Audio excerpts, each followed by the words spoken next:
சூப்பராக இருக்கு. இறைவனுக்கு நன்றி. இந்த அசிஸ்டன்ட் டைரக்டர் லிஸ்ட்டெல்லாம் சொன்னாங்களே, எல்லாரும் ஒரு வாட்டி மேலே வாங்களேன். வாங்கடா.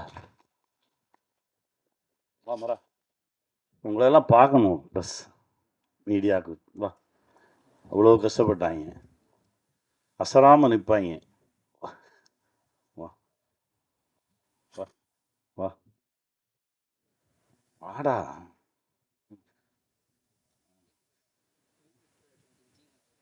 ஜீவன் சார் எங்கே இருக்கீங்க? வாங்க.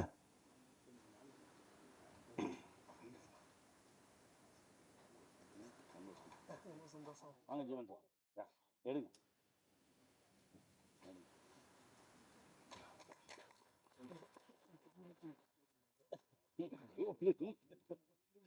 ஏய், கேமரா அசிஸ்டன்ட் சார் இருக்கீங்க? அப்பா அவங்க கேமராமேன் கூப்பிட்றாருப்பா, வாங்கப்பா டக்குன்னு. ஏய் வாடா, மேலே வாடா. வாடா வாடா வாடா.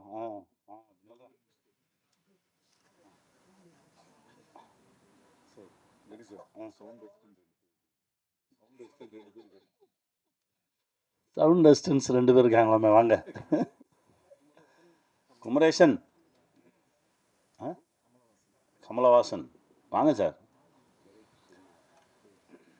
ரொம்ப சந்தோஷம், ரொம்ப சந்தோஷம். பார்.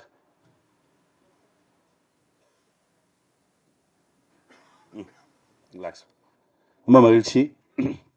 இந்த திரைப்படத்தில் வேலை பார்த்தது ஒரு பெரிய அருள் அப்படின்னு தான் சொல்லுவேன். என் நண்பன் ஸ்ரீராம் மூலமாக என்கிட்ட வந்துச்சு இந்த ஸ்கிரிப்டு.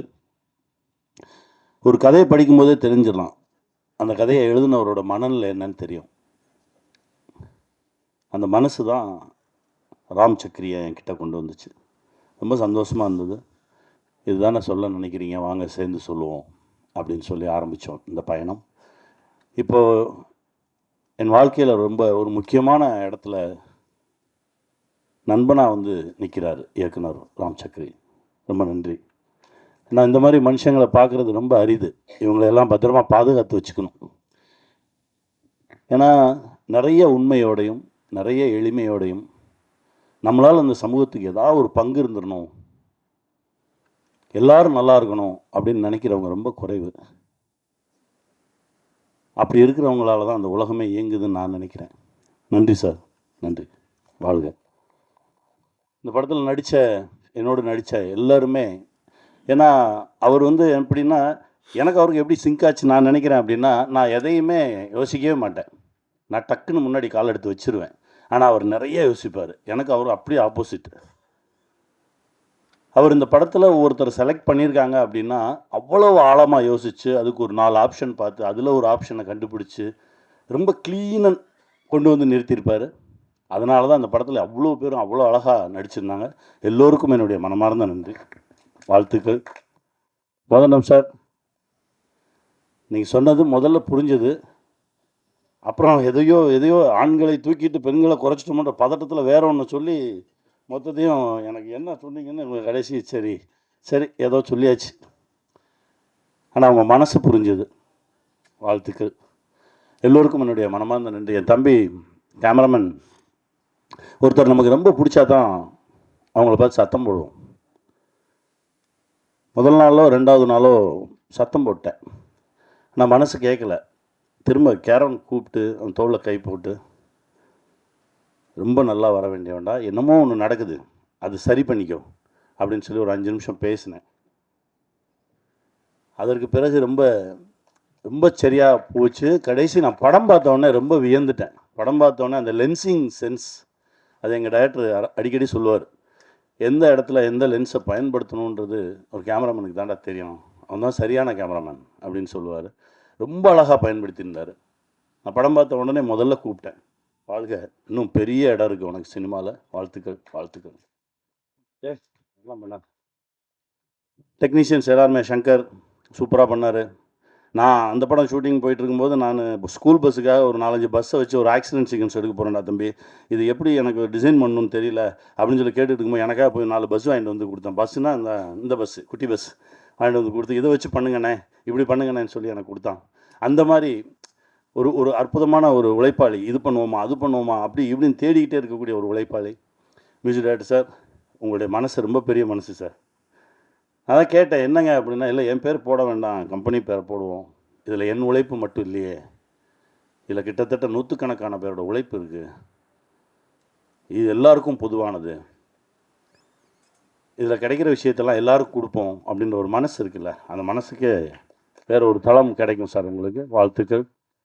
அப்புறம் எடிட்டர் சார், உங்களுக்கு நேற்று ஐயா படம் பார்த்துட்டு ரொம்ப நேரம் சொல்லிகிட்டே இருந்தார், யார் எடிட்டர்னு உங்களை பற்றி ரொம்ப நேரம் பேசிகிட்டே இருந்தார். அப்புறம் மாஸ்டர், நான் என்னமோ பெரிய பிரேக் டான்ஸ் ஆடுற மாதிரி பேசுகிறீங்க, ஏதோ ஆட்டோன்ற பேரில் என்னமோ ஒன்று பண்ணிகிட்டு இருந்தேன், அது வந்து சேர்ந்துருச்சு. ரொம்ப தேங்க்ஸ் மாஸ்டர், என்னையும் வந்து ஆட வச்சிட்டிங்க, ரொம்ப மகிழ்ச்சி மாஸ்டர், தேங்க்யூ. காஸ்டியூம்ஸ் மேடம் நல்லா இருந்தது, உண்மையிலே நல்லா நல்லா பண்ணியிருந்தீங்க, தேங்க்யூ. என் மயன் சூப்பரா கலக்கிறடா. எங்கள் எல்லாத்தையும் விட அவங்க தான் வந்து சப்ஸ்கிரைபர்ஸ் ஜாஸ்தி, வியூவர்ஸ் ஜாஸ்தி, நாங்களாம் குறைவு, குட்டி புலி அப்படின்னா தேசத்துக்கே தெரியும். இன்னும் நல்லா அவனுடைய எனர்ஜிக்கு என்ன கடலில் தூக்கி போடவா போடு அப்படின்றான்.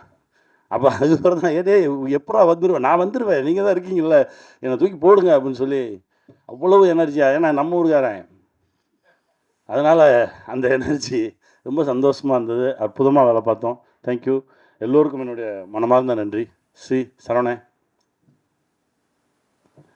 ரொம்ப நல்லவன், வாழ்த்துக்கள் சரவணா, அழகுடா.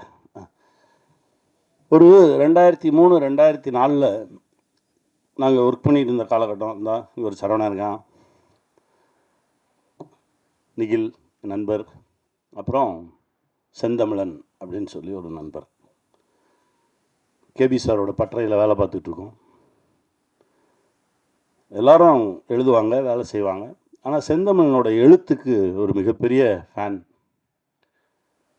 மைக்ரோ தொடர்கள், மேக்ரோ சிந்தனைகள்னு ஒன்று போயிட்டுருக்கோம். செந்தமிழன் எழுதுவாரா அப்படின்னு காத்துட்டு இருந்த கதைகள்லாம் நிறையா இருக்குது. எல்லாருக்கும் ஒரு எபிசோடுக்கு 5000 ரூபா சம்பளம் அப்படின்னா அவருக்கு ஒரு எபிசோடுக்கு 8000 ரூபா சம்பளம் தருவாங்க, 10,000 ரூபா சம்பளம் தருவாங்க. அவனை எழுத சொல்கிறா அப்படிம்பார் கைலாசம் சார். அவ்வளவு தரமான ஒரு எழுத்தாளர், அவ்வளவு தரமான ஒரு படைப்பாளி. திடீர்னு ஒரு நாள் என்கிட்ட வர்றாரு, கனி நான் இங்கேருந்து கிளம்புறேன். எங்கே போவீங்க? இல்லை போகிறேன், இங்கேருந்து கிளம்புறேன், எனக்கு இந்த இடம் எனக்கு ஒவ்வொலை, என்னால் அந்த இடத்துக்கு பொருந்த முடியல,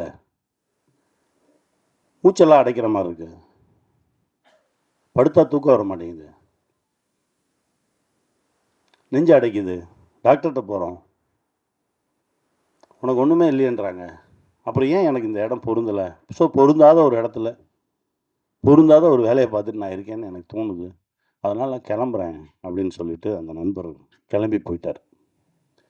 கிளம்பி போனதுக்கப்புறம் அந்த நண்பர் கொஞ்ச நாள் நினச்சிக்கிட்டு இருந்தோம், அதுக்கப்புறம் மறந்துட்டோம். கிட்டத்தட்ட ஒரு 18 ஆண்டுகளுக்கு பிறகு இப்போ ஒரு கோவிட் முடிஞ்ச டைம், கோவிட் முடிஞ்சு படப்பிடிப்பு நடந்துகிட்ருக்கு.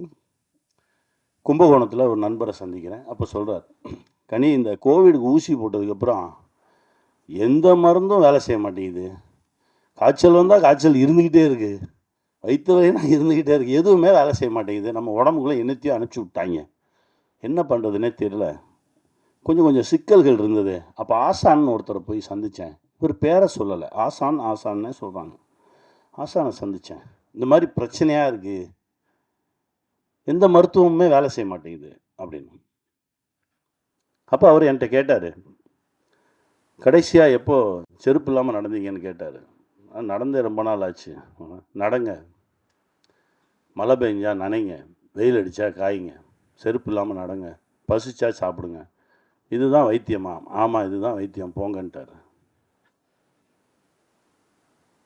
இந்த பிரபஞ்சத்தோடு நீ தொடர்பில் இரு, பிரபஞ்சம் உன்னை காக்கும் அப்படின்னு சொல்லி அனுப்பிச்சிட்டாரு.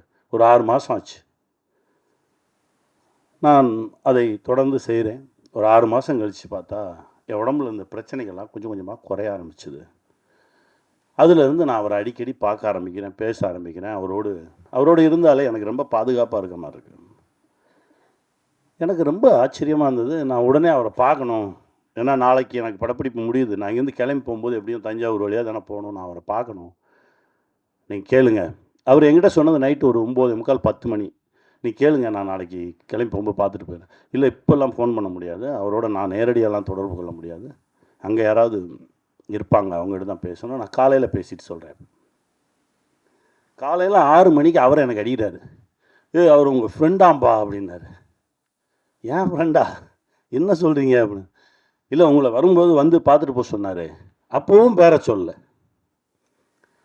எனக்கு யார் நம்ம நண்பர் யார் அப்படின்னு சொல்லிவிட்டு நான் கிளம்பி போனால் என் நண்பனை பார்க்குறேன். 18 வருஷம் கழிச்சு முதல் வார்த்தை, என்னை பார்க்க வர்றதுக்கு இவ்வளோ நாள் ஆச்சா உனக்கு அப்படின்னு.